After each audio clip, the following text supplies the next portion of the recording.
پاکستان معدنیات سے مالا مال ملک ہے۔ پاکستان کے اندر جو منرلز پائے جاتے ہیں اگر ان کو نکال لیا جائے، ان معدنیات کو نکال کر باہر کی دنیا میں بیچا جائے تو پاکستان کے اوپر جو 90 ارب ڈالر سے زائد کا قرضہ ہے وہ بھی ختم ہو سکتا ہے، اور ساتھ ساتھ پاکستان کو قرضے لینے کی ضرورت بھی پیش نہیں آئے گی۔ لیکن بدقسمتی یہ ہے کہ ہم نے آج تک اللہ تعالیٰ کی دی ہوئی نعمتوں سے استفادے کی کوشش نہیں کی ہے۔ یہی وجہ ہے کہ ہمارے حکمرانوں نے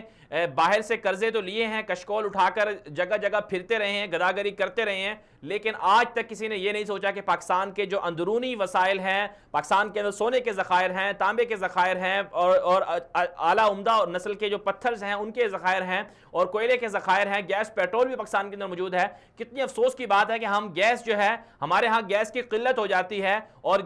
گھروں میں لوڈ شیڈنگ ہو جاتی ہے گیس کی،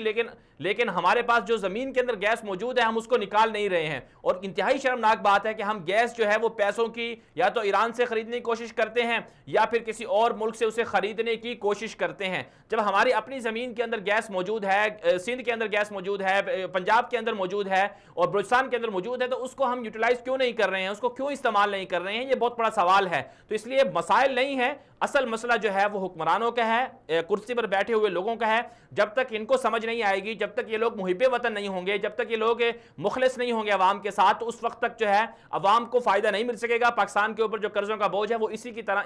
طرح جو ہے وہ جاری رہے گا۔